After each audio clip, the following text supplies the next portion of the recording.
All right, thank you very much. Hello, everybody. It's your good friend Pozzible here, and I'm back in action with another look at another movie that came out recently. Well, actually, it came out about 2 years ago now, 3 years ago now that I think about it. But you know what? It's a movie that I've always wanted to see the original, but I never got around to it, unfortunately. And believe me, I believe I'm paying the price for that. But I got to see the remake. Yes, not even Hollywood is subject to remake. This is made in Australia. The original Patrick, from what I understand, what came out of Australia also. The original one came out in 1978 or 1979. I forgot, even though I just looked it up 5 seconds ago. But anyway, we're going to talk just about the remake. I have not seen the original yet. I hear it's not that great. That's the main reason why I avoided it. And, I always had that belief that, hey, I don't have to see it now. I can always catch it later. But Patrick was one of those movies that really slips away from us.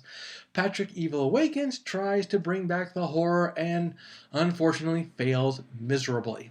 Now, for those of you who do not know, Patrick is a comatose patient at a hospital full of comatose patients. He, for some reason, is very special. So the doctor decides he's going to experiment with all these different kind of ways to wake him up and cure comatose people once and for all. A noble cause for a twisted mind. And that's what you get from the doctor. I will say this. When it comes to Patrick Evil Awakens, there are four characters in all, 6, maybe 7, but the point is this. You got the doctor and this one nurse who are probably the liveliest characters in this movie and make the movie almost worth watching. But then you have the main nurses, meaning the head nurse and the main character who is also a nurse, and they're very flat. They're kind of dull, actually. So it's hard to watch them. They're not as exciting. They don't have as much life. Now, don't get me wrong. These women come from bad circumstances, so they're not going to be the happiest people around. And there's also these two boyfriends of the main character. There's like this one love interest, and then there's her ex-husband who I think they're separated or divorced. I can't really remember offhand.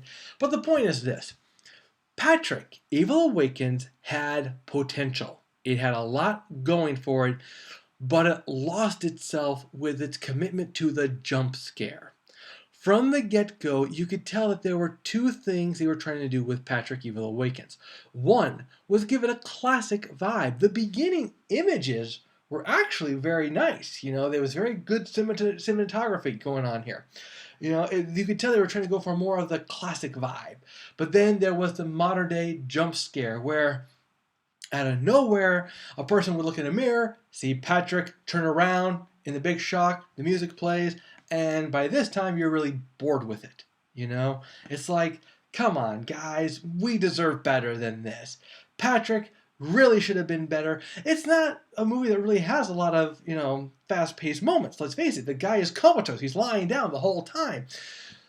But what's interesting about this movie is that there are moments where you get the feeling that the doctor and the head nurse more than what they know is going on. And, they try to start it off with a mystery, even though you knew who did it from the get-go.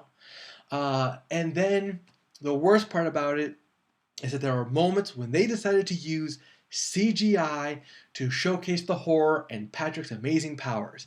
And that really ruined the movie because let me tell you something. This was one of the worst CGI I ever saw in film. So it didn't work. As much hope and as much possibility they had with what they had to work with, it fell flat. And it was a big disappointment. So if you haven't seen Patrick Evil Awakens yet, don't. It's really a pass. I really don't recommend watching it. It's kind of boring in parts. It had potential, but it just all falls flat at the end. All right, guys, that's it for me for today. We'll see you at the theaters.